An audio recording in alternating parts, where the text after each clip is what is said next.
La TVT au cœur de l'information.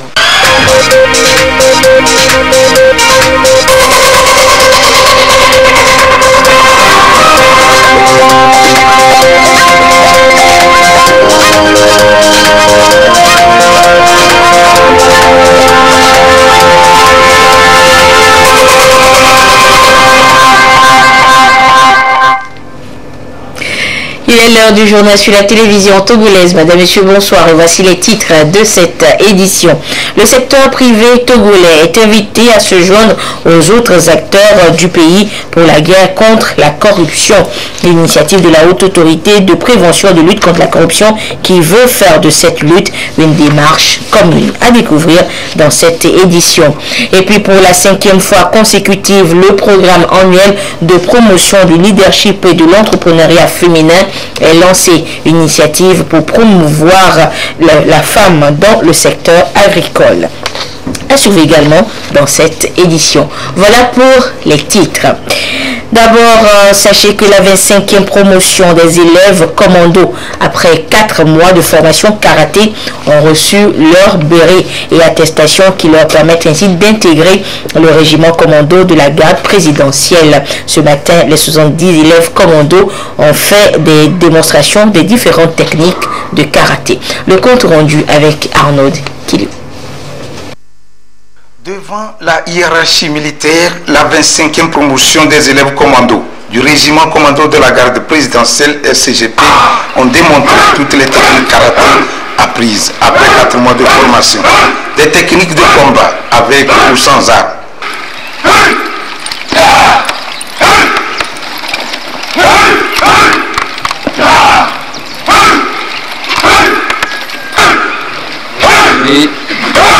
Dénommé nous croiser.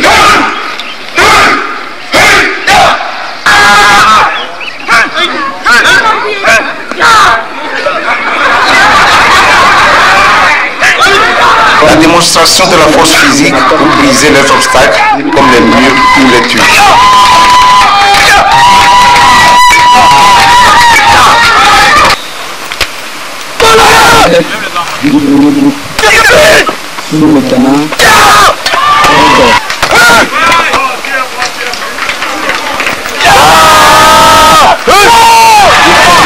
Après ces démonstrations réussies, les élèves commando bouclent ainsi la formation de base du militaire du RCGP. Ils ont reçu leur béret et des attestations et sont désormais aptes pour assurer aux côtés de leurs aînés la mission confiée au RCGP, à savoir assurer la sécurité du président de la République en tout temps, en tout lieu, contre toutes les formes d'agression. Cette formation est comme toute autre formation militaire. Elle forge à la fois le mental et le physique du futur commando. Cette formation me permet donc de m'acquérir d'armes utiles et je suis assez aguerri pour servir auprès de mes devanciers dans la mission principale du régiment. Le chef d'état-major de l'armée de terre, le colonel Sogoyou Pacha, avant de les renvoyer à l'exercice de leur mission, leur a rappelé les valeurs du service militaire. Jeunes commandos de la 25e promotion, je vous renvoie à cette phrase: servir d'abord. En effet, le service est au cœur de la vie militaire. Depuis votre premier jour sur l'uniforme, vous avez peu à peu saisi le sens profond de ce superbe mot. Il est fait d'exigence, car le service des âmes attire les âmes affamées de sacrifice et de dévouement. Tout soldat s'engage pour servir son pays, en défendre ses intérêts et en protégeant ses compatriotes avec abnégation et générosité. Mais comme militaire de la garde présidentielle, vous aurez à servir au plus près du chef des armées. Vous en éprouverez la grandeur, car loyauté et fidélité seront vos maîtres mots. Comme vous le saviez, il n'y a pas de développement sans paix, ni de paix sans sécurité. C'est pourquoi notre mission première, qui est de garantir la sécurité et la stabilité de notre pays, est d'une importance vitale. Aussi, le maintien de notre posture permanente de sécurité doit être un réflexe pour la survie de notre pays. Je vous exhorte au travail avec plus de dévouement et de détermination pour assurer un environnement sécuritaire propice à la politique de relance économique et de développement de notre pays. Ils sont au total 70 élèves commandos, dont 2 filles à être déployées dans les compagnies du régiment selon le chef-corps du RCGP pour assurer les différentes missions confiées à ce régiment. Semaine de sensibilisation à l'Office togolais des recettes. Ce jeudi, ce sont les responsables des grandes entreprises du Togo qui étaient invités à découvrir le contenu général des impôts et le livre des procédures fiscales entré en vigueur le 1er janvier dernier. Il était question pour la direction de l'OTR de leur expliquer le contenu de ce code et les innovations qu'elle renferme pour la bonne santé de leurs différentes entreprises. Le compte rendu avec Luc Assis. Les directeurs et responsables des grandes entreprises du Togo s'imprègnent du contenu du nouveau Code général des impôts et livre des procédures fiscales. Entré en vigueur depuis le 1er janvier de cette année, ce code remplace celui de 1983, devenu obsolète. Il est donc calqué sur les normes communautaires et internationales et répond également aux défis nationaux. Ceci afin de permettre aux opérateurs économiques de mieux développer leurs affaires. Les innovations qu'il comporte ont été visiblement cernées par ses responsables de société. C'est que la taxe sur les salaires a été supprimée, la taxe complémentaire sur les salaires a été supprimée, la taxe sur les véhicules de société a été supprimée. Nous savons que l'impôt minimum forfaitaire a été réajusté, il y a un minimum de perception qui est égale à 600 000. La taxe professionnelle a été supprimée, mais aujourd'hui il y a la taxe, la patente. Il y a une patente qui a été créée et cette patente est seulement indexée sur le chiffre d'affaires. Au niveau du livre de procédure fiscale, par exemple, ils nous ont fait comprendre que le contrôle inopiné a été délimité, de sorte qu'aujourd'hui, lorsqu'on intervient dans la société pour un contrôle, l'administration fiscale va se contenter de faire le constat et le débat contradictoire se fera après. La distinction qui est faite aujourd'hui entre le code lui-même et le livre des procédures fiscales. Et donc, il y a eu également des mesures intéressantes pour l'entrepreneur. Je veux parler du régime de la TPU. Nous avons également constaté qu'il y a eu des dispositions relatives aux prix de transfert qui ont été la déductibilité de ces prix-là sont de plus en plus renforcées. Nous avons également échangé avec l'OTR sur tout ce qui est en train d'être mis en place dans le cadre de la taxation aujourd'hui des revenus des personnes physiques, notamment de l'info foncier.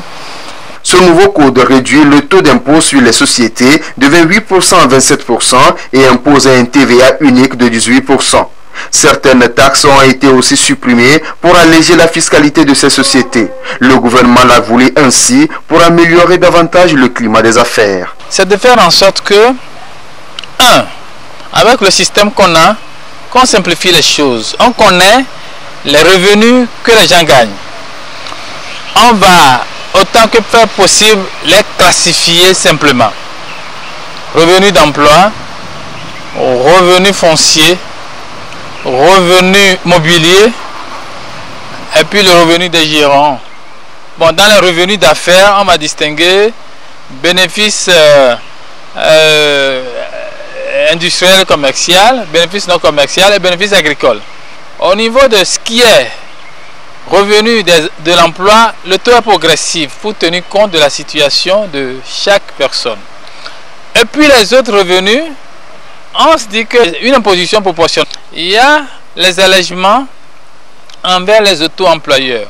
Le nouveau Code général des impôts et livre des procédures fiscales permet au Togo de s'inscrire dans la nouvelle ère de l'évolution juridique fiscale et d'aider les opérateurs économiques à faire fleurir leurs activités. Et ce nouveau code adopté vient corriger les insuffisances de celui de 1983 afin de l'arrimer aux réglementations juridiques communautaires et internationales. Et dans le dossier qui suit, nous allons redécouvrir les grands axes de ce nouveau code et les innovations qui y sont introduites pour permettre aux opérateurs économiques justement de mieux développer leurs affaires. Et le dossier est signé Lucas. Parmi les grands chantiers engagés par l'Office togolais des recettes OTR pour mieux atteindre ses objectifs en termes de mobilisation des recettes fiscales et douanières figure en bonne place l'adaptation du dispositif légal et opérationnel au nouvel environnement économique national et mondial. C'est dans ce contexte qu'un nouveau Code général des impôts et livre de procédure fiscale a été adopté en remplacement de celui de 1983 pour enrayer les contraintes techniques et des coûts administratifs pour l'office qu'engendrait l'ancien. Ainsi, la structure du système fiscal s'est vue rationalisée avec la fusion ou la suppression de certains impôts. La taxe professionnelle unique TPU est réduite de 8,5% à 8% pour les prestataires de services et de 2,5% à 2% pour les commerçants. Aussi peut-on noter la suppression des taxes sur les salaires et les véhicules de société, entre autres. Aujourd'hui, le Code général des impôts est un code qui gère l'assiette et le recouvrement. Pour ce qui concerne les procédures, nous avons été obligés de les transcrire dans le livre de procédures fiscales pour permettre que ce soit lisible aussi bien pour les agents de l'Office togolais des recettes et les opérateurs économiques qui sont nos partenaires. Par rapport à la taxe sur la valeur ajoutée, il y a des améliorations qui ont été faites pour tenir compte des dispositions au niveau du mois qui consacre le taux unique de 18%. Le monde actuel évolue vers les caisses enregistreuses pour faciliter le recouvrement de la taxe sur la valeur ajoutée. Donc le Code général des impôts a consacré l'utilisation des caisses enregistreuses.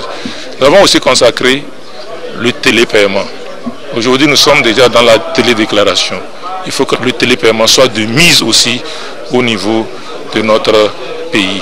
Et puis plus loin, il faut ajouter que au niveau de l'Office togolais des recettes, avec le concours de la cellule climat des affaires, du ministre des Finances, du ministre en charge de l'agriculture, du ministre en charge de l'urbanisme, il a été mis en place un guichet unique de titres fonciers. Lorsque ce guichet unique sera opérationnel, dorénavant, le deuxième tampon au niveau de l'agro et le deuxième tampon au niveau de l'urbanisme, ces deux tampons seront supprimés et cela, c'est un gage de célérité en ce qui concerne la création des titres fonciers. Pour ce qui concerne la mutation totale, en ce qui concerne les transferts de propriété, nous sommes à environ 10 jours. Lorsque vous acquérez un immeuble qui est immatriculé, que vous voulez transférer le titre en votre nom, ça ne marque que 35 000 francs CFA et vous avez votre titre foncier. Est aussi intégré à ce nouveau Code général des impôts et livre de procédure fiscale la modernisation des règles de l'assiette fiscale par l'introduction des bonnes pratiques, l'accompagnement des PME-PMI à travers la mise en place d'un régime fiscal incitatif pour les investissements de ces PME-PMI. Ce régime est réservé aux contribuables qui ne sont pas éligibles au Code des investissements. Il est à signaler également dans ce nouveau code des mesures visant l'élargissement de l'assiette fiscale pour assurer un financement conséquent tant du budget de l'État que des collectivités. À cela s'ajoute la prise en compte de la problématique de l'amélioration du climat des affaires par la facilitation des procédures fiscales. Dans le nouveau Code général des impôts, il a été consacré la suppression de toute disposition fiscale qui générait la création des entreprises, notamment la suppression des droits d'enregistrement à la création des sociétés et les droits d'enregistrement à l'augmentation de capital par incorporation de réserves. Il faut ajouter que par rapport au transfert de propriété, avant, lorsque un jeune veut créer une entreprise et qu'il acquiert un immeuble, il doit venir, lorsqu'il va venir faire la mutation totale, il devait payer le droit d'enregistrement autour de 4% sur la valeur vénale. Aujourd'hui, il paye 35 francs CFA seulement forfaitairement, qui comprend à la fois les droits d'enregistrement et les droits de timbre. Il y a aussi des dispositions qui regardent les PMI. Le Code général des impôts a tenu compte de l'investissement des PMI parce que ces PMI avaient été oubliés dans le Code des investissements qui sont en vigueur. Dans le Code général des impôts aujourd'hui, il est attendu que lorsqu'une PMI investit, elle peut bénéficier d'une réduction de base imposable de 3/4 de son impôt. Pour ce qui concerne les sociétés elles-mêmes, le gouvernement est en train de faire des efforts pour aller tout doucement vers le plancher du taux d'IS qui est égal à 25% au niveau de l'UEMOA. Aujourd'hui, au lieu de 28%, nous sommes à 27%. Ce nouveau Code général des impôts et livre de procédure fiscale vient donc répondre à la problématique de l'amélioration du climat des affaires, de lutte contre la fraude et l'évasion fiscale. Il favorise donc une distinction entre les règles d'assiette et de procédure, une aubaine pour les opérateurs économiques de mieux développer leurs affaires. Et on le disait également au titre, une campagne nationale de sensibilisation contre la corruption et les infractions assimilées a réuni ce matin à Lomé les acteurs du secteur privé. Une nécessité pour eux et les opérateurs économiques de contribuer à la lutte contre la corruption et les infractions dans notre pays. L'objectif de cette rencontre est d'impliquer le secteur privé dans la lutte contre ce fléau. Le reportage est signé Marie-Reine Abeta Iyata Aratem. La corruption constitue une sérieuse menace pour la stabilité et la vitalité des entreprises. Des études ont démontré qu'elle impacte négativement le PIB des pays. Et selon l'agence de notation Standard & Poor's, les investisseurs ont une probabilité allant de 50 à 100% de perdre la totalité de leur investissement dans un délai de 5 ans pour faute de corruption accrue. Conscient du phénomène, la Haute Autorité de prévention et de lutte contre la corruption et les infractions assimilées, APLUCIA, échange ici avec les acteurs du secteur privé. Le secteur privé est un partenaire traditionnel de l'administration publique. Il a admis généralement que lorsque le corrompu est dans l'administration publique, le corrupteur est dans le secteur privé. Donc c'est les deux protagonistes de la corruption. Si on sensibilise l'homme du secteur public, il faut aussi sensibiliser l'homme du secteur privé. C'est la première raison. La seconde raison, je voudrais préciser que la lutte contre la corruption, c'est en réalité la protection de toute l'économie nationale, y compris le secteur public et le secteur privé. Le secteur privé aussi souffre des actes de corruption, ça nuit aux affaires, il faut qu'on en parle. Il faut qu'ils nous disent ce dont ils souffrent afin que nous puissions leur proposer des mesures. Une rencontre visiblement bien appréciée par le secteur privé. Je trouve la rencontre de ce matin une rencontre très géniale. Très géniale dans ce sens que le mot corruption, on a tant parlé, ça demeure. Et quand ce mot-là demeure, ça porte préjudice à ce que nous faisons sur le terrain.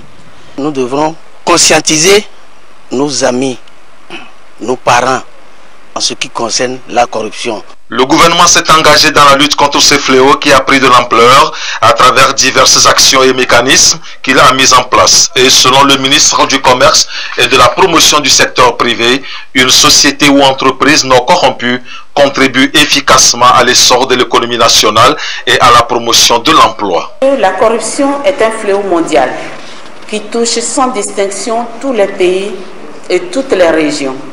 Au niveau international, il existe plusieurs textes visant à lutter contre ce phénomène, tels que les conventions des Nations Unies et de l'Union africaine ou encore le protocole de la CEDEAO, pour ne citer que ces instruments.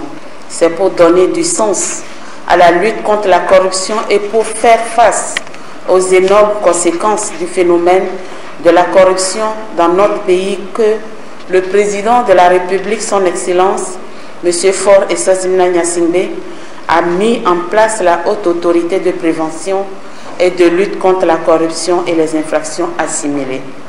C'est une preuve du haut niveau d'engagement du chef de l'État et de son gouvernement à faire de la lutte contre la corruption et les infractions assimilées une réalité au Togo. Le rôle du secteur privé au Togo est très fondamental. d'énormes efforts sont consentis pour permettre au secteur privé de contribuer de façon significative à la création des emplois, à la croissance économique, à la réduction de la pauvreté et au développement de notre pays. Cette politique est marquée depuis une décennie par la création de plusieurs organes de contrôle, notamment l'inspection générale des finances, l'inspection générale du trésor, la Cour des comptes et l'Office togolais des recettes pour l'assainissement et l'amélioration du climat des affaires. Et à présent, cette bonne nouvelle pour les acteurs du monde agricole, notamment ceux de la filière ananas. Le projet d'appui à l'amélioration de la compétitivité de cette filière au Togo vient d'être lancé à Dangbe PV, dans la préfecture de Zion. Il est cofinancé par la GIZ et l'Union européenne à hauteur de 5,95 millions d'euros. Et ce projet permettra d'améliorer la compétitivité des entreprises de transformation de l'ananas dans les régions maritimes et plateaux avec impact sur le quotidien des producteurs. Les précisions dans ce reportage signé Prudence Zinsou. Des hectares de plantation d'ananas à perte de vue. Nous sommes à Adangbe PV dans la préfecture du Zion. L'activité principale des populations de cette localité reste l'agriculture. Sur une superficie de 625 m², la production moyenne de l'ananas est de 3 tonnes par saison, vendue à 100 francs le kilo. Mais la transformation de ce fruit reste un défi, de même que l'amélioration du revenu des producteurs. Nous faisons le désherbage et nous préparons le terrain pour la saison. Généralement, on fait la culture de l'ananas sur 625 m². En ligne. Sur 625 m². Nous utilisons toujours des outils agricoles rudimentaires, ce qui ne nous permet pas d'améliorer le rendement. Avant, nous écoulons notre production sur le marché local. Nous préférons maintenant traiter avec les usines.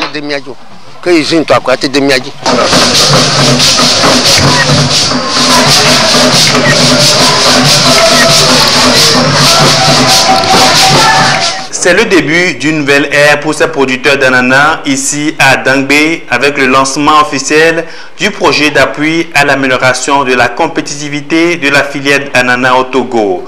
Un projet cofinancé par la coopération allemande GIZ et l'Union européenne sur 4 ans avec une enveloppe financière de 5,95 millions d'euros, soit près de 4 milliards de francs CFA.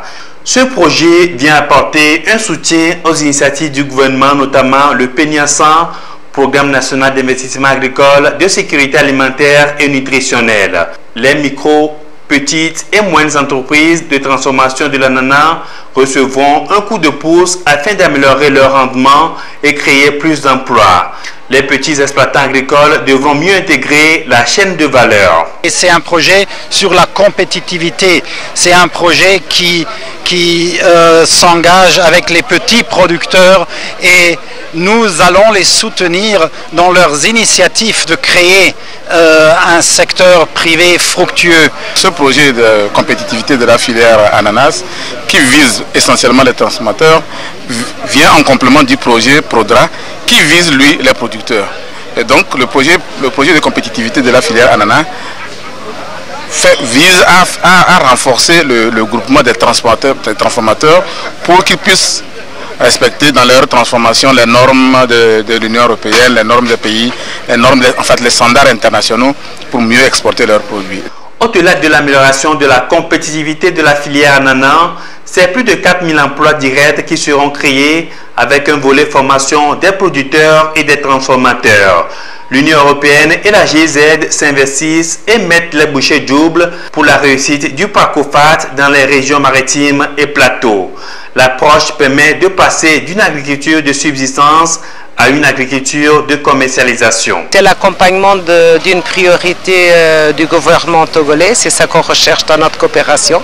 D'un autre côté, c'est un projet qui est exemplaire de vue de la coopération entre l'Union européenne et l'ambassade d'Allemagne. De plus en plus, on essaie au niveau de l'Union européenne de faire la coordination de nos interventions qui ont prouvé jusqu'à présent de très bons résultats par l'assistance technique et par des des actions concrètes dans le domaine de la transformation de l'ananas et c'est au fur et à mesure que le projet va se développer que les actions concrètes vont être mises en œuvre. Il y a 6 ans, la coopération allemande a travaillé sur les chaînes de valeur dans le secteur agricole. Ça veut le café cacao, anacarde et bien sûr l'ananas. Et nous avons eu bien des succès. Maintenant, l'Union européenne est entrée comme partenaire parce que comme ça, on peut prendre le processus encore sur un autre niveau. Ça veut dire commencer avec la transformation. On veut créer les petites et moyennes entreprises pour ajouter plus de valeur dans cette chaîne de valorisation. L'émergence du Togo passe par une agriculture moderne et compétitive. Le ministère de l'Industrie et du Tourisme, chargé de la coordination de ce projet avec la GIZ, entend encourager l'esprit entrepreneurial des jeunes dans le secteur agricole sur toutes les chaînes de valeur, ceci en lien avec le plan national de développement. Le projet d'appui à l'amélioration de la compétitivité de la filière ananas au Togo, qui vient à point nommé parce que s'inscrivant parfaitement dans le programme national de développement PND, notamment en son axe 2, a pour objectif principal d'améliorer la compétitivité des entreprises de transformation de l'ananas et de façon spécifique. Premièrement, d'accompagner et d'améliorer les capacités des micro, petites et moyennes entreprises à produire, transformer et commercialiser l'ananas et ses produits dérivés sur les marchés locaux, régionaux et internationaux. Grâce à une intégration des chaînes de valeur telles que le jus d'ananas, le fruit séché entre autres, dans les marchés régionaux et internationaux, PACOFAT devra permettre à terme le développement des localités bénéficiaires du projet, la création d'emplois durables, la lutte contre la pauvreté et l'exode rural. C'est parti pour plus de 2 semaines d'activités socio-éducatives à la Maison des Jeunes d'Amandarom et à Lomé. Au programme des activités socio-culturelles, l'initiation aux métiers de l'artisanat, le sport, le renforcement des capacités des chercheurs d'emploi et bien d'autres. C'est une initiative du ministère en charge de la jeunesse et de l'emploi des jeunes pour permettre l'épanouissement des participants et leur contribution ainsi au développement du pays. Le reportage est signé Gérard Lagoutte.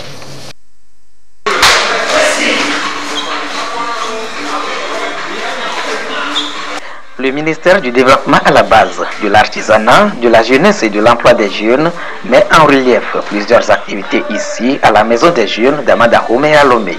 Sur plus de 2 semaines se déroulent des compétitions sportives, le football, basketball et bien d'autres disciplines. L'initiation au métier d'art plastique, peinture batik et art plastique. La bibliothèque est également ouverte aux apprenants. Au même moment, dans la salle de danse chorégraphique, les moniteurs sont à pied d'œuvre.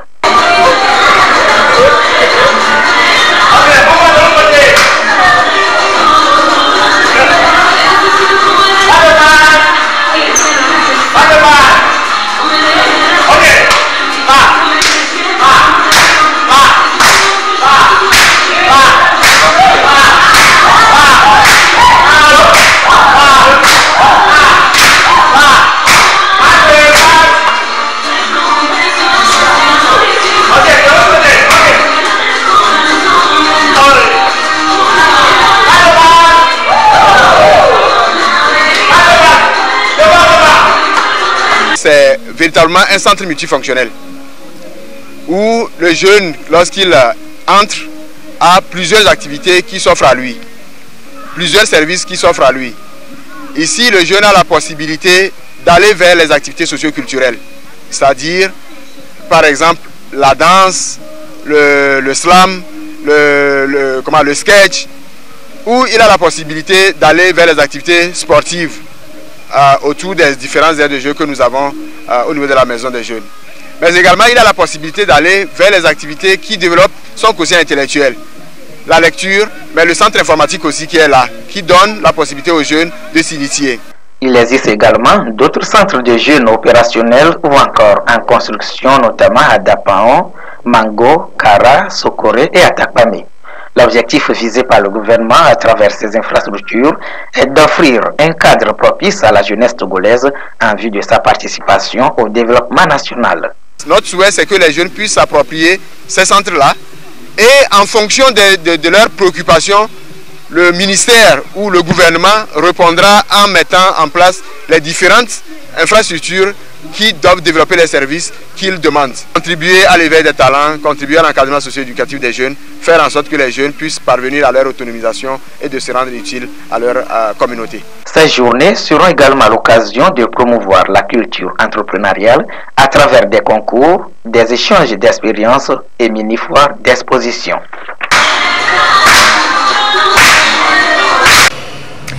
Et Claude Ama nous a rejoint sur ce plateau pour la page des sports dès jeudi. Claude, bonsoir. Bonsoir Anita. Et Claude, nous démarrons ce soir par le tennis. Les rideaux sont tombés mardi sur le championnat ITF 4 de l'Afrique de l'Ouest et du Centre avec des fortunes diverses. Effectivement Anita, au terme de 10 jours de compétition, notre pays se hisse à la 3e place à l'issue des différentes confrontations par équipe. Reportage, Laurent Oumaro, récit Aflim Johnson. Honorable pour le Togo. Les tennismen togolais ont pris la première place dans les catégories filles de moins de 16 ans et garçons moins de 14 ans. Les figures de proue de cette performance ont pour nom Doche Vania et Derman Shakira chez les filles, ainsi que Padio Isaac et Dogbe Fukossi du côté des garçons. Ces jeunes issus du centre sport et études de Lomé ont obtenu des résultats assez satisfaisants. Le tournoi de qualification qui a commencé pendant 2 semaines, donc j'ai trouvé ce tournoi bon.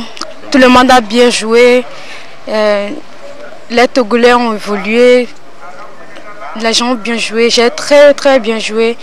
En simple, aux premières étapes, j'ai remporté la première étape contre une Nigériane. Elle n'était pas facile du tout, elle était difficile, mais j'ai su gérer le match et j'ai pu gagner ce match. Et en équipe, grâce à Shakira, on a pu remporter le tournoi en équipe. Au terme de 2 semaines de challenge, les encadreurs jugent le niveau de la compétition assez élevé. Vu que le niveau en général est un peu élevé et que les nôtres, comme je vous l'ai dit, au fur des matchs, ont amélioré le niveau pour atteindre cette 3e place, nous ne pouvons que nous en réjouir. La Fédération togolaise de tennis, hôte du championnat, se félicite de la bonne participation togolaise et se projette sur les échéances à venir. C'est le Togo, catégorie 16 ans moins filles, qui occupe la première place. Nous occupons en équipe la première place dans la catégorie des minimes garçons. Ça veut dire que 14 ans moins, c'est le Togo qui occupe la première place. Et nous occupons aussi au même moment la première place dans la catégorie filles en équipe de 16 ans et moins.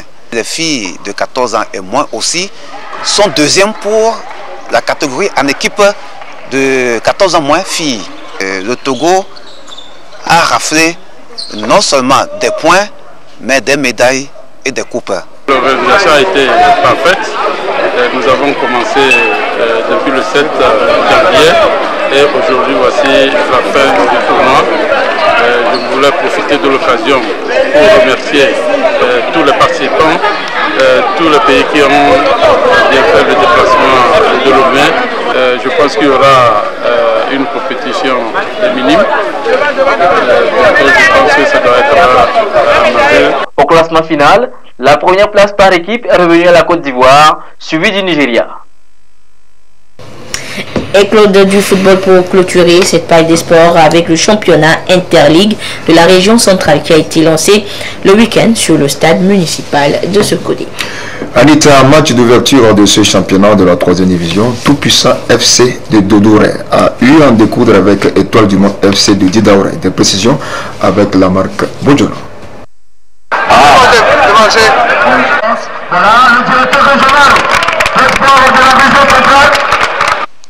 Ce match comptant pour le lancement du championnat de la 3e division dans la région centrale a opposé Tout-Puissant FC de Didaoré en maillot rouge, bas noir, à Étoile du Monde FC également de Didaoré en maillot jaune.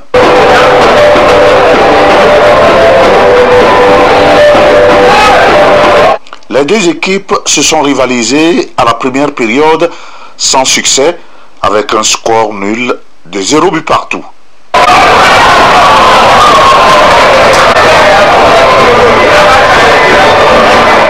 À la reprise, le score reste toujours nul et vierge, 0 but partout. Avec tout ce qu'il y a eu comme étude, nous avons quand même réussi à démarrer. Je pense que nous sommes satisfaits.